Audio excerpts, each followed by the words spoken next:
familiar with the mission San Gabriel. So just a couple of facts. Mission San Gabriel was established September 8th, 1771. So as I know, a lot of us have been around a long time, but I know nobody, even Mel, has not been there when it started. So, but it was the fourth of the 21 missions we have in California. So now, in particular, in 2020, a rehabilitation project was already underway and was wrapping up to completion in preparation of the 250th anniversary.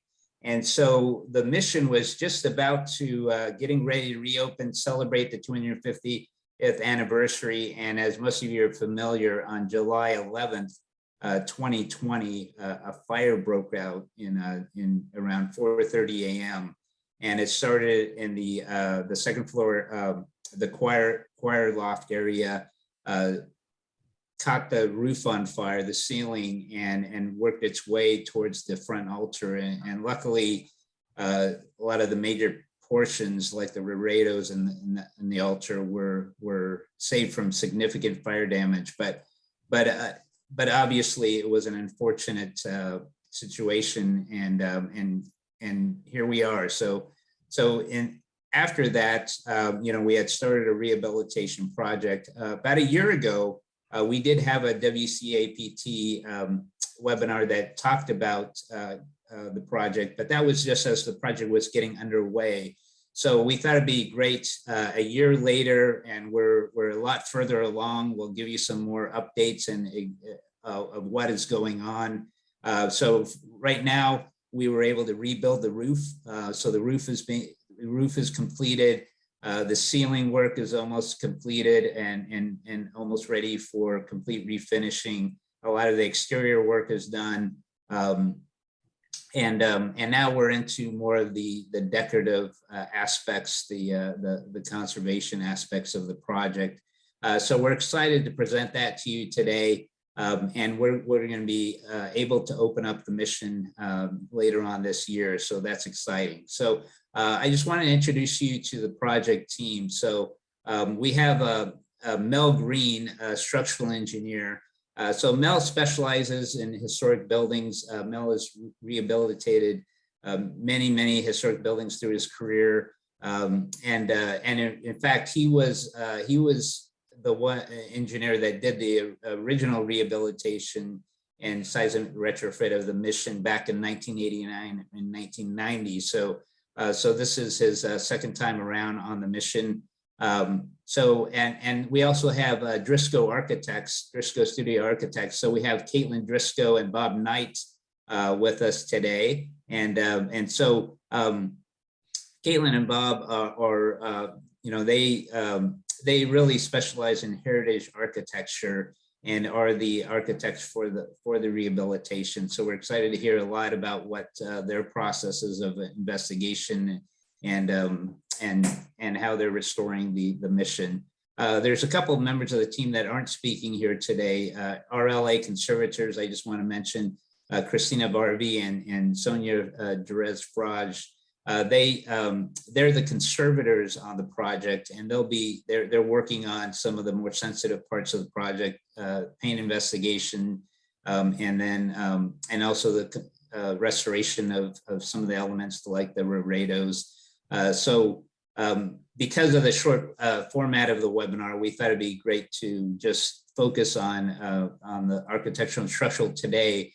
But at the end, as we'll plug, you'll get a lot more if you're able to attend the in-person tour, as well as Spectra Company is the general contractors, which is my company, and so you'll get a little bit more on the construction aspects at the in-person tour. So that's a little plug to register for the in-person tour. I'm going to have Al White throw in the registration link if you haven't registered already. But I want to give everyone enough time to present. So I'm just going to turn it over to Mel here and just let you guys start with the presentation. All right, thank you. You see my picture when I was 12 years old up there because I had some facial surgery, so you don't want to see me today. I'm going to quickly go through what happened, what we've done on the structural side, and then we'll go on to Bob and Kaitlin. Go ahead, Bob. Next. We got our code words here. Yeah, hold on, it's not working. It's all, here's a famous painting. It's up there at Mission Santa Barbara of San Gabriel. I think it may be flipped in backwards, or reversed, but you get a sense of the mission as it was in the late 1800s, and you know, compare that to today's. Go ahead. And here's before the fire, the photo of the mission. Go ahead, Bob. And just this is the Habs drawings, and we're fortunate to have Habs drawings because it gave us a lot of guidance on any work we do. I want to show you a couple spaces. If you can, with your mouse, Bob, go to the nave, the main space, and the sanctuary is to the left there, and that's much artwork, and that was not as damaged as others areas. And then let's look at the baptistry for a moment. Baptistry is a small room here, and then the sacristy. The choir loft is in the front, just in that general area. Okay, go ahead. And the unfortunate action photos that we don't really need, but hopefully when we're done, it'll look pretty much the same. Go ahead. And just an aerial view after the fire. The roof really did collapse a whole lot. Let's go to that interior shot now. Here you see it about the time we got, well, shortly after we got there, we put up some plastic to protect the reredos and the sanctuary space. Next, just the roof off, and you get a sense of the space. Next, and then this is the things that fires do, and I was quite amazed at how the steel beams, you know, warped, twisted, bent, sagged, and we had to replace most of those. Let me just share with you that when we did the seismic retrofit in about 1990 for simple purposes, the approach was with thick wall structures. So these walls are 4 and 5 feet thick. They don't behave like a regular URM wall. They don't behave like a bubble. They'll just tilt and crack. So we use the concepts used by the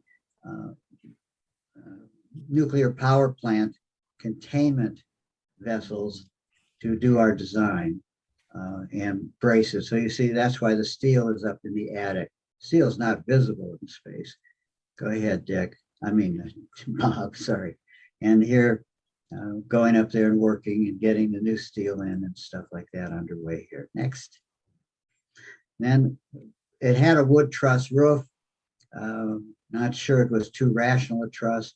Decided to just use conventional prefabricated trusses because it's you know, not visible at all, and we could build up the strength. We also put a new roof on there, shingle roof. For your info, the State Fire Marshal has an approved assembly of for fire retardant, but wood shingle roof. And because many people say, oh, you can't do it, you can't do it. And that's where we did it. And this is where the last structural slide, you can look up and see the attic. The ceiling joists hang from the trusses. We're not using the bottom part of the truss as a architectural piece. The ceiling joist hangs from the trusses. Okay, that's it. Yep. Okay, Now it's on Bob Knight.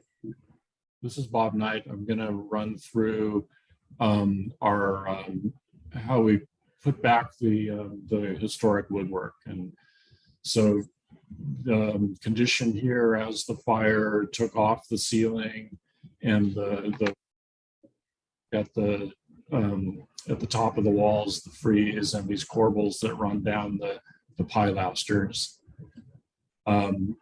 So After the fire, we had almost nothing left of the ceiling and very few remnants of the frieze paneling and the corbels on the pilasters. Some of them were completely gone and fallen to the floor. Some of them were burnt at the top and smoke and fire damage down lower. This is a sort of a better shot of Mel's reconstruction of the roof, but once we had the roof back on, then we were able to get up on lifts and get up close and personal to the fire damaged work to do more documentation. This is sort of the state of things. This is kind of interesting. We'll come back to this, but the fire actually gave us a remnant view of a piece of the original woodwork fretwork that was here that had been removed in 1940. We'd only seen it in the Habs drawings, but we saw that it actually was there. Sorry. This is one of the best of the remaining pieces that we had.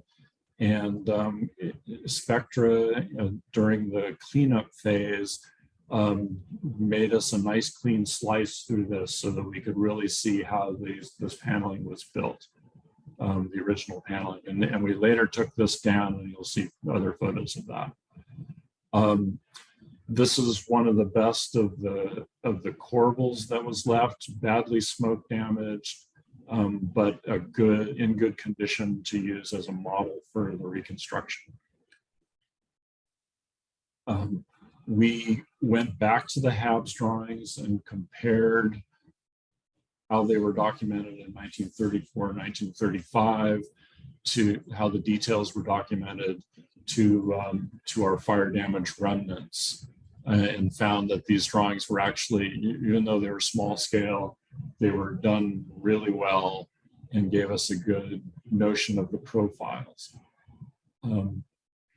This is sort of jumping back to the 1886 roof and fretwork that was there at the time of the Habs drawings in 1934. So this fretwork then was taken off later in the 1930s, and that's what was interesting. This photo where we saw where that work was attached to the corbels and these beams. And the Habs drawing reflected ceiling plan of the nave and of the sanctuary we had as a model, and to move forward to make our own sort of new architectural reflected ceiling plans for the reconstruction effort. This gave us a chance to assign grid numbers to everything, so that for each piece of the ceiling or each piece of the frieze work, we had a naming convention that we could identify all the various parts. We did a set of our own details through the major parts, and also at this point gave names to each of the pieces of the assemblies, so that we had a way to talk with the contractors to work on the reconstruction. We then went through and made these matrices showing all the various pieces and the conditions that we found, and whether they were completely lost to the fire or whether we had them as damaged remnants that we could use for as models for the reconstruction. Spectra then went on. This was that piece that you saw previously up on the wall. Once we got it down on the ground, Spectra went on further and identified with numbers basically the 10 woodwork profiles that would be needed to reconstruct all of this woodwork as it was originally designed and built. These are basically the 10 parts, the set of parts, and as they began, making the shop drawings for the reconstruction. We had these numbered pieces to work with. Let's see what the next slide is. Yeah, so our main thing, first piece that we really had to work on was the basic tongue and groove woodwork. That was like this. It had a very particular profile. This is showing the first sample of that Spectra made for us, comparing it against a piece of the sanctuary ceiling that was only smoke damaged, so that we could confirm that we had the profile correct. We moved on to preparation of these shop drawings. Grinnell Lumber began the shop drawing production, which we were comparing to burnt remnants. Did some adjustments of dimensions on those things to make sure that they would fit back together correctly. Again, there was a lot of back and forth between ourselves and Spectra and Grinnell to double check everything before proceeding with with making the new. All took each of those profiles from the shop drawings and made custom knives for their milling machines. And this was their first, excuse me. This was their first mock-up showing, getting that assembly put back together, which we could then compare to the original assembly. And then they were, at that point, all was good, and they were released to mill all of the wood that we needed. From those original matrices, Spectra was able to do quantity takeoffs and tell Grinnell how much work we needed. The original 1887 ceiling was all clear heart redwood, extraordinary quality at that time. We made the decision to put back that ceiling in kind. So this is all clear heart redwood. Beautiful quality, not as beautiful as 1887, but pretty amazing pieces of wood. So again, this is another shot of the comparison of that mock-up to the original. And then the Spectra started by pre-staining the ceiling woodwork and installing the ceiling. This was a time when we brought this piece back up to put it against the ceiling to double check how we were going to meet the frieze and the cove to the ceiling. To anchor all of the new work to the top of the stone and brick walls, as it was done originally, there were some wood dowels that in 1887 they had built and tight fitted into the wall. We came through with a new series of slightly larger wood dowels that were epoxied into holes that we could have used to attach this backing woodwork, which then in turn the new woodwork is attached to. We had about 1.5 inches of play in between the back of the woodwork and the rough face of the wall to get everything plumb. Again, backing up a little bit, in the sanctuary, we had places where the modern overpainting had basically cooked off during the fire. The smoke and heat was just perfect to cook the old paint and give us some good remnants of the original redwood stain and lacquer color. So this was part of our color matching process. Here's beginning to reinstall some of the Grinnell shop assembled the bottom of these corbels and delivered all of them for reinstallation. The rest of the work, Spectra's carpentry crew set up shop on a dance floor scaffolding up close to the ceiling, and literally did all of this woodwork up there in shadows. amazing job of fitting, doing mitered corners of the cove and fitting all of the various profiles around to make this fit together. This again showing a combination of pre-stained on the ground before installation, and then woodwork being installed that then subsequently was finished stained up on the scaffolding. This photo is stained prior to getting the lacquer finish on that part of the wood. This one looks like it's all lacquered up pretty nicely. And so this is sort of the state it was a week or so ago. By the time we get to the tour, things will be much further along, and we'll I think our plan is to take off some parts of the dance floor scaffolding so we can look up and see the new ceiling work. So that's basically how we ran through recreating this 1887 work here in 2022.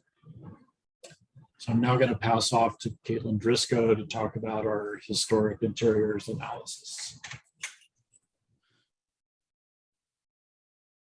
Thank you, Bob.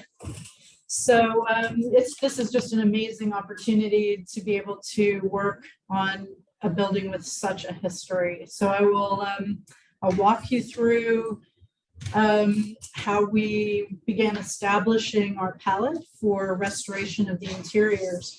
This is a photograph taken in 2020 at a wedding. So this is the pre-fire condition.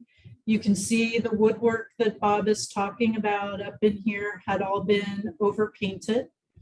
This is a wood slats and proscenium arch, again with polychrome colorations. The sanctuary canted ceiling with polychrome decorations and stenciled medallions in the center. Looking the other direction, the nave ceiling prior to the fire was also overpainted. Polychrome corbels, polychrome beams, and white painted slat ceiling with a set of, again, stenciled medallions. There was this arch at the choir loft. You're seeing back then into the stair and the vestibule beyond. And you're seeing up into the organ loft here. So I'm kind of pointing all these things out because they will come back at us later. But well, stay here too.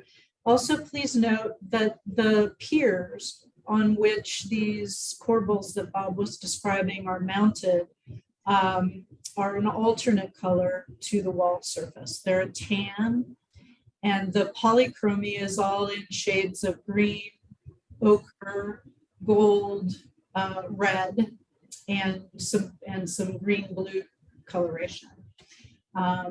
So keep that in mind. Those are to some extent a Claretian order color palette, which you'll see showing up in our historic research. So again, we always go back. It was amazing to find these HABS drawings were still extraordinarily reflective of the existing condition, even at pre-fire. Here is the OG arch with the wood slats. Here is that balcony rail we were just looking at, about the stair up to the choir loft, the vestibule enclosure, and as Bob described, the woodwork at the ceiling is all really accurately documented in the HABS drawings and still there pre-fire. So the first thing we did was take a look at the documentation and the timeline of the building construction. And we identified 4 distinct periods in which significant alterations had happened over time.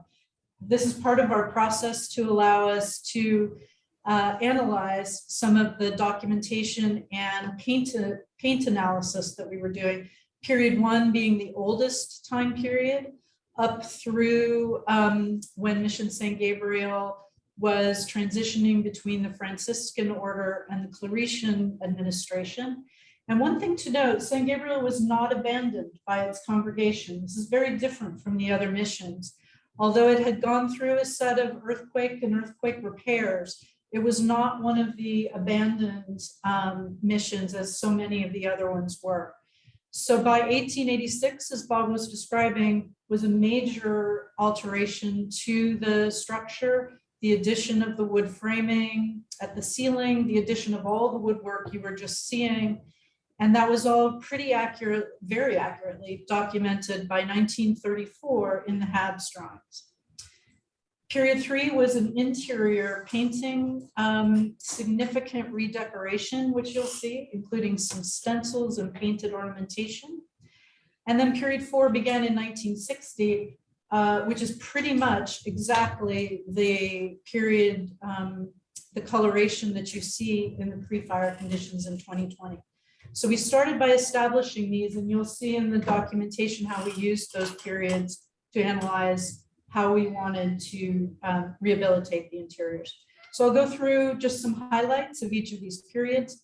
We don't have a lot of photographic documentation of the earliest periods, but what we did have was a couple of photographs. So you're seeing here, and you will see throughout, the altar rail is extant and original to this oldest period. The pulpit and the pulpit shroud are original to this oldest period. Also, please note, there is no proscenium arch. This is looking at the altar, but you're seeing another bay, and you're not seeing the proscenium arch, which was added in period 2. So over here, and I won't go through all of it, but I just wanted you to see how we begin. We take the timeline, we observe things we can see in the photographs, and then we documented what we see in the painting and decorations in the documentation in order to establish baselines as we move through the periods. Some of the other things we were able to do is after the fire, some things started revealing themselves to us. A couple things good to see in this photograph is underneath the woodwork, there was a salmon color on the pilasters. So you're seeing it begin to reveal itself in the fire damage here. You're also beginning to see something emerging on this wall. And over the course of the plaster restoration, it became even more obvious that there was something behind the wall system there. And we were able to reveal these niches high up in the nave. And once revealed, it also revealed original plaster. And so we knew what color from the oldest time periods that we had for the plaster color. So we also began a series of drawings to document these periods over time. This is an example, and you're seeing here the 4 niches along the north elevation. Also, please note that the windows were all of the same size and configuration as the niches, and you'll see that that also changes over time. Again, the pulpit is already here. These numbers, which I'll come back to in a second, represent our paint analysis. So I'll show you those in a second. Another few things that were revealed from this earliest period, beneath this canvas covered archway that we saw was revealed a steel beam, some structural system that was an additive element over the top of the original framing. And behind this was revealed another horizontal corbelled beam, which is a rough hewn in a natural wood color. And those matched. Right now, that beam is behind this canvas. Those match the corbels of the other beams in the choir loft system. As an aside here, you're seeing the concrete ceiling. There was a steel beam above here and a concrete floor that was added above this, leaving intact the original oldest period hewn beams. But as you can see, they've been overpainted. So again, back to creating our new documentation, we documented this by showing what that east elevation looked like before the arch was added. And we had, again, documentation we could follow, which matched pretty well from the Habs drawings.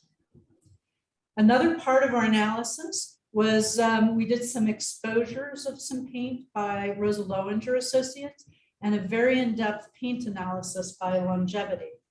This is showing in all the blue colors, which are also in our drawings, where we took all the paint samples throughout the building. And you'll see that as they correspond to the historical periods, we're able then to look at the paint analysis and identify the various layers. So what you're seeing here, starting at the bottom of each of these paint analysis, is the oldest layer, in which longevity was able to identify that light orange plaster that we also saw in those niches. So at the bottom, light orange, this is all the many painting campaigns, all the way to the white paint that we saw on the walls. We were able to double check that with exposures where we began to see the light pale orange plaster. This is an example from the pilasters where we were seeing that salmon color. So you can see in the time period, it was light orange plaster, and then it began to be overpainted. The reason this was helpful for us is we knew which paint layer was just before the addition of the period 2 core bowls. So when we're looking at the striations, that allowed us to find very easily the distinction between paint layers from period 1 and paint layers from period 2. So again, we also were able to see these physically by the salmon layers overpainted by the many years of the tan on the pilasters as well. So again, at the completion of each of these period studies, we overlaid the paint samples back on so we could see the condition as we moved through. So in period 2, we're calling this the Habs documentation period. This is a photograph from early in that period. And we start to see the development and inclusion of the arch and the canted ceiling in the sanctuary. Note that it's all, as Bob described, a brown varnished and shellacked paint stain system on the clear red wood. On the proscenium arch itself, we found evidence of marbleized paint surface, and that revealed itself again in some of the exposures against the after the fire. So you're seeing the graining of the marbleization in the behind the charred modern paint systems. This one's again an old period from early in period 2 with bench seating, but the ceiling much intact to where, as Bob was describing. Here's one from later in period 2 where you're seeing many more benches, but again, the ceiling structure remaining remarkably intact. Here's a close-up picture from this period of the sanctuary canted ceiling. And you're seeing here again, as Bob was describing, the modern paint revealing the stained and shellacked original paint surface underneath. And again, as Bob described, we were recreating this area, but the proscenium arch and the canted ceiling are much more intact, and we're able to salvage those. So whereas much of the woodwork, as Bob described in the nave, is being recreated, we have saved and stored some of the more intact pieces because it does have a historic record, as you're seeing, of the polychrome paint finishes here. But in the sanctuary ceiling, you're seeing the corbels, which are represented in the Habs drawings here. You're seeing the frieze, and you're seeing a remnant of a stencil pattern here in each of the corbels. So these were added after period 2, but much of the woodwork is still from period 2. So again, these drawings are beginning to grow, and you're seeing the corbel system that we were just looking at overlaid with our paint sampling, so we are able to tell which are our oldest layers and which are our newest layers. So again, because these paint analysis are done on period 2 additive elements, their oldest layer will be from period 2. And in period 3, there was a remarkable interior renovation, which included stenciling, stencil patterns added polychromy begins to be revealed. And here you're seeing the intricate detail. This is from a Claretian archives where you're seeing a wall dado, you're seeing the stencil work on the pilasters. Here's a detail of some of the stencil dado, and you're seeing here some of the exposures of some of the colorways that these were actually made in. Revealing some of the stencil work on the proscenium arch, which we also documented with tracings. And we could see as some of the datas were being revealed on the walls, and we did tracings of these wave crest forms. Also note that while the stencil that's intact, there were originally much more stenciling. There was a corona and some stencils in the corners that were eventually overpainted. So again, at the end of period 3, we beginning to document where all those paint samples were taken. Period 4, with Robert Kennedy dating us to the 1960s here, you're beginning to see the current polychromy with the tan color surface, the multicolored columns, and you're beginning to see the paint colors that we're seeing in 1960s with the polychromy, the multiple colors on the pilasters, new stencils added at the ceilings, the arch ceiling with their single evidentiary stencil work. And you're also seeing some migration of the colors to grays and reds as opposed to the blues and greens. And we're also able to document now all of those as the most recent paint colors. We're seeing the yellow, the brown is from the char from the fire. We're seeing the yellow, the light blue in our paint striations. So the decision-making process, and you'll get to see most of this if you're able to take the tour, but I'll walk you through it. Based on everything we were seeing, since we were able to recreate everything from the Habs time period, and because we're recreating it in the beautiful clear redwood, the decision was made, since we have very extensive information about period 2, the decision was made to restain the new redwood, as Bob was describing, to match the original stain color. And very intact, except we decided not to recreate the struts since they were not there pre-fire. The sanctuary ceiling is able to be repaired. However, the paint surface, the surface of the wood is not able to be cleaned and brought to a place where we can restain. So the decision is made to overpaint in a match. As you can see, actually these were some of the oldest paint. When they painted this white, they actually painted up to one of the old stencil patterns, but then they did not recreate the corona. And although we tested, we were not able to find evidence of the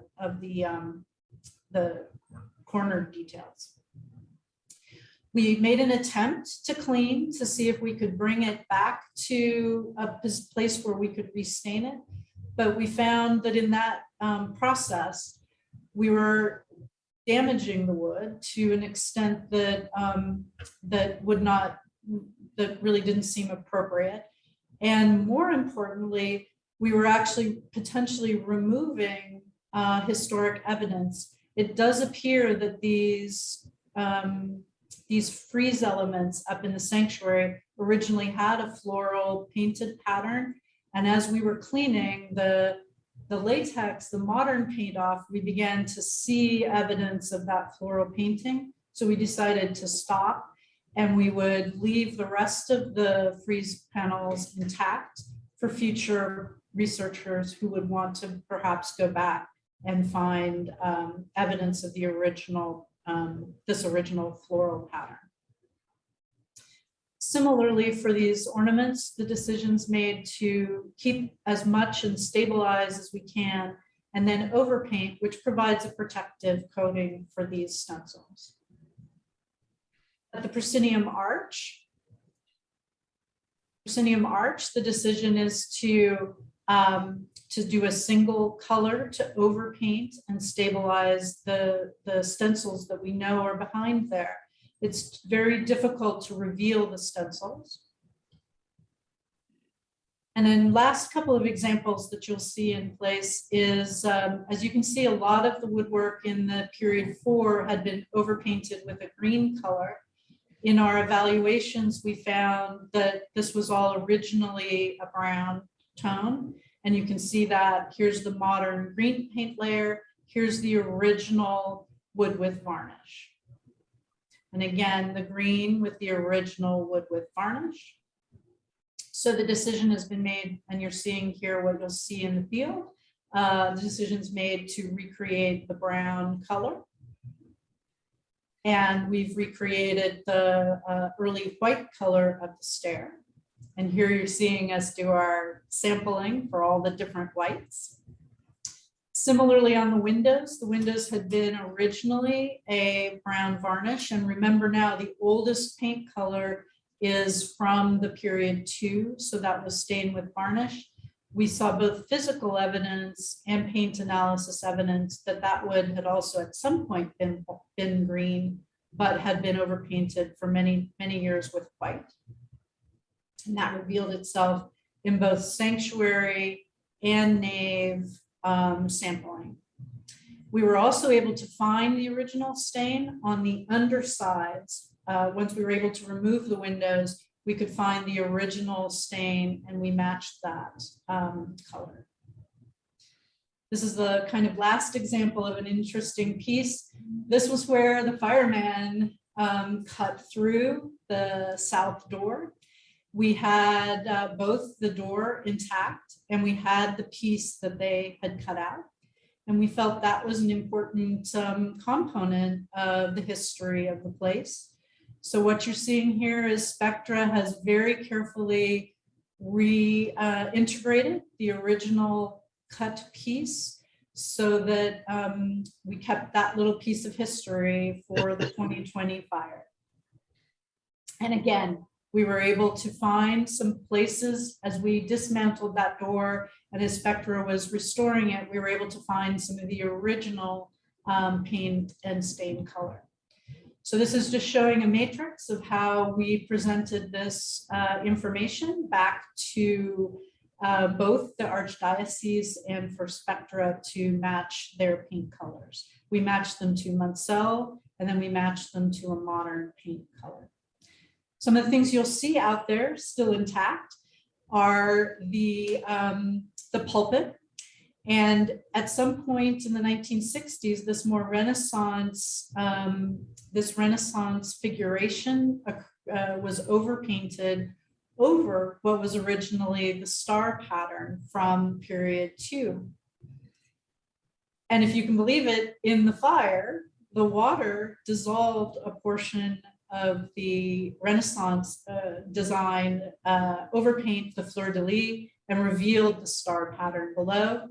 So again, we've done paint analysis to be able to reestablish the star colors. And we also have the shroud, which again, this is from period 1. These are some of the oldest pieces. We also have the paint analysis for those elements to be able to recreate those. Other things you'll see when you're out there, the restored windows with new glazing. You'll also see the new copper screens. Some of the new interventions are we are integrating a new lighting. The original chandeliers have all been restored by coal lighting. And then Bridget Williams' design has been designing some new, very minimal little recessed downlights to be able to provide the egress lighting at 1 foot candle required in the floor, but they are only little 4-inch pin spots. So they will integrate very nicely into the ceiling.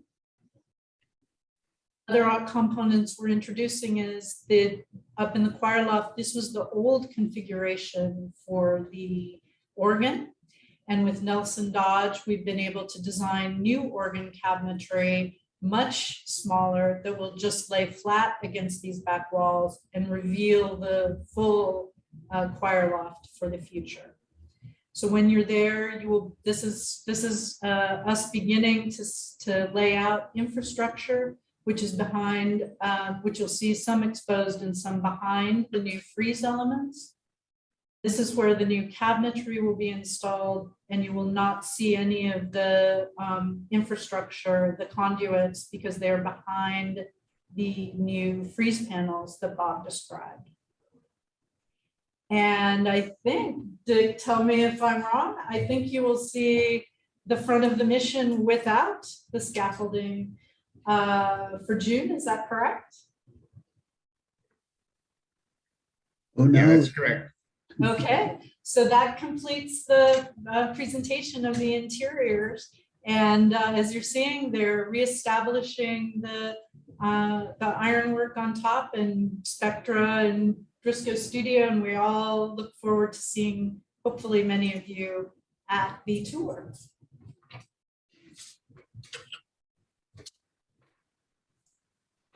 Thank you very much. We had a number of questions come up in the chat as you were speaking, so we'll go through as many of those as we can. First question was from Salvador Munoz. He says, what is or was the most challenging part of the restoration?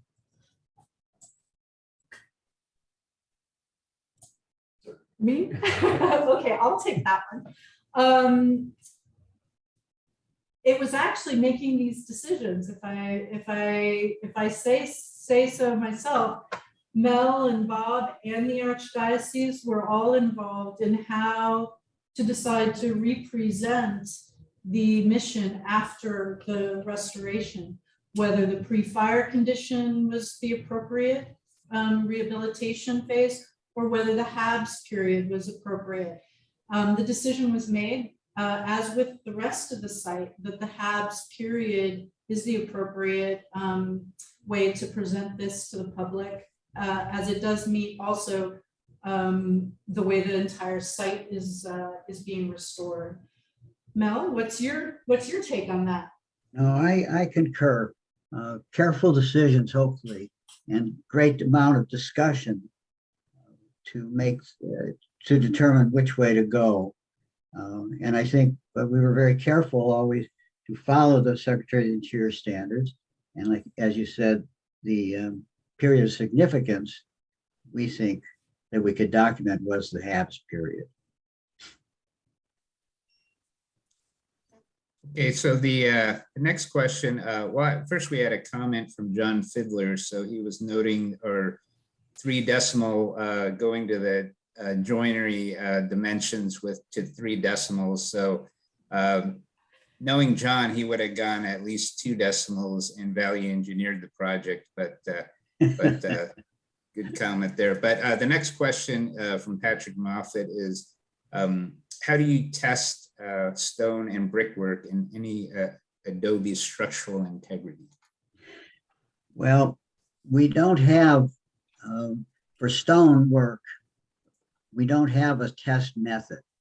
When we do a brick building and an unreinforced masonry building, we can test the shear capacity of the walls, and that's in the I say IEBC, but the CEBC.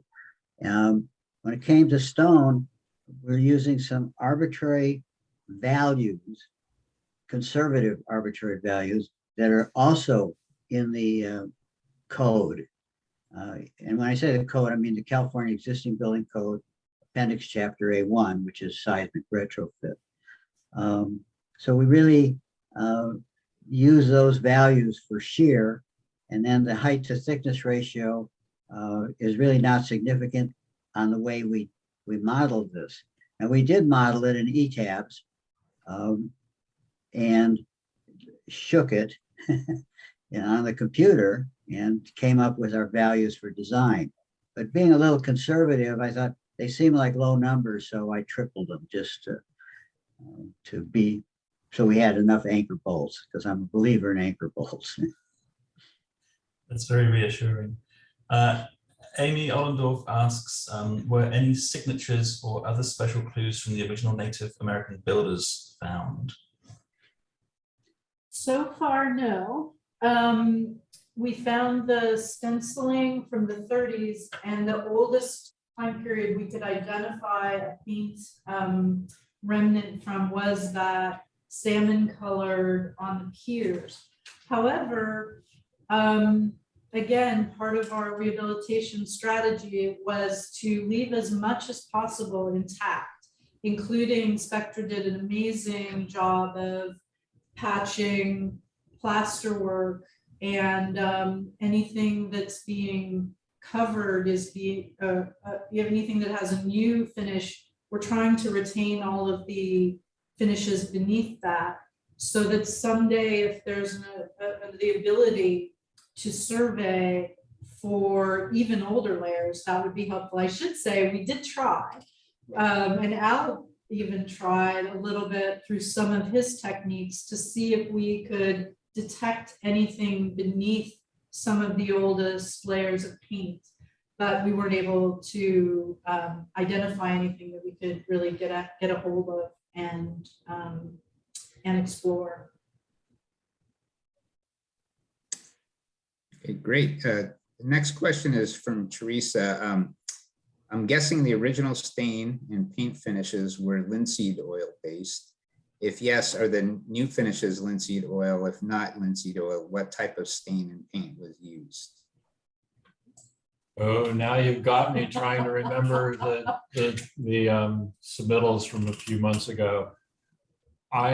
Dick, do you know what type of stain we actually used in the end? I'm afraid I don't remember. But it was a shellac. It was. We did yeah, opt. it was a lacquer. We did opt to go with a lacquer as opposed to. Right, but the type of stain, I'm sorry, I don't remember. Okay, Amy has another question. These restorations are so interesting in terms of forensic restorations and reconstructions. Wondering how the US Department of the Interior standards and guidelines came into play in your decision-making process. There's usually a requirement not to replicate, but to be able to discern between original and new. Could you please speak to all of that? Well, I'll mention a couple points. As I said, we followed the Secretary of Interior standards in our opinion. And the issue I personally thought of was the woodwork, and should we make them slightly dimensionally different so someone would know that we put that in 2022 rather than that it was some earlier period or something like that. But when I got to the third decimal place, it didn't make much difference. Kaitlin, Bob, you got another thought there? Well, I was going to say, we feel pretty confident that the nave is a recreation as opposed to a rehabilitation. It's not really new. We had sufficient documentation to repair and replace it. So in terms of the woodwork, and then in terms of all the rest of the interior finishes, we've documented as thoroughly as we can. And if anybody would like to recreate the 1960s time paint finishes, we have that documented very carefully through all the paint analysis. And we've kept the as much of the stencil patterning from the 1930s. Again, we're overpainting so that we're not removing that for the historic record. So that's again with the decision to identify the period of significance as the period. That helped us make a lot of the decisions in accordance with the Secretary of the Interior standards for that time period. And just one more comment, if I may. Where do we keep this stuff when we're through? And of course, we have a museum building adjacent, and it's a pretty good space. I want to take the work that Kaitlin and RLA and everyone has done to talk here and use that for interpretation purposes. So students and children coming through can see the different paint colors. Whether Kaitlin's talk could be made into a video that we could have in a typical museum where you watch a video go in, are still under discussion. But we're working hard to make sure that future restorers, researchers will have access to the work we've done. Okay, and then Alan Merson asks, are fire sprinklers required as part of the project? A lot of dealing with the city. And the answer is no, but cooperative work with the city led to those decisions, both exit systems as well as sprinklers. And we felt, of course, the fire department's right across the street, and we have an alarm system that's monitored. So we have those as alternatives that have been there for the last 75 years, I think. Marissa Turner asks, what were the primary funding sources for the project? Well, they had insurance on the building. So that's the primary source for the putting back. The insurance company is paying. However, any upgrades, alterations are being paid for by the mission itself. Now, I don't recall at this moment whether it was a code upgrade provision, because we debate a lot of that. And you're certainly going to think about that in access for the disabled and stuff like that. And that's still some decisions to make yet. Okay, and then David Gaines asks, how was the roof structure replaced? The roof structure was, the original roof structure was irrational. It was a kind of an ad hoc truss, but just lots and lots of lumber. As I said earlier, we used prefabricated trusses designed for the new loads that we put on. New loads being the roofing system, which had additional weight, and obviously make it more functional in the attic. The bottom cord of the truss supports the ceiling. We wanted to make sure that maintenance could go up there. And so the trusses, making rational new trusses, although I hate to put gang nail trusses in there, but we did, and carefully dated them to 2022 or 21, whenever we did that. Raphael has a question. Was any excavation necessary? If so, were any pre-original or original construction artifacts recovered? We had to grudgingly core through the building. In my first rehab, we ran the conduits over the top of a wall so we could get the electrical in. This time we decided to do some core holes, and we've kept the cores, right, Dick? We've kept the cores, yeah, again, for museum purposes.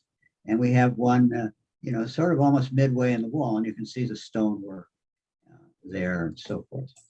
What you will also see, hopefully when you go, is that there's brickwork near the top of the walls, as opposed to the stone and adobe and so forth.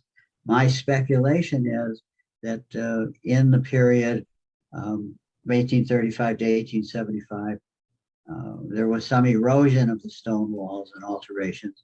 And in 1875, when they brought it to almost what you see today, shape-wise, they used brick rather than stone. Speculation. Right. Well, I wanted to, it's 1 o'clock, and I wanted to at least give everybody an opportunity to close the presentation. But, there's a couple questions left. I was wondering if the team wanted to stay on for a few more minutes and ask them.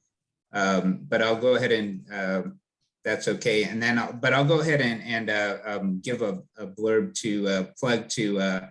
If you have the opportunity, you will get an opportunity to hear a lot more at the in-person tour. So Alan put in the registration link near the beginning of the chat. So if you can go on there, or you can go on the WCAPT website, and there's a registration link there. I know Raphael asked the question if the recording is going to be emailed out. I think we're going to be able to do that, right, Al? Yeah, we should make it available at some point fairly soon. Yeah, we'll be able to send it to all the attendees. So again, if you can stay on, and if you want to hear the answer of the last few questions, that'd be great. If not, we want to thank you for joining us here today.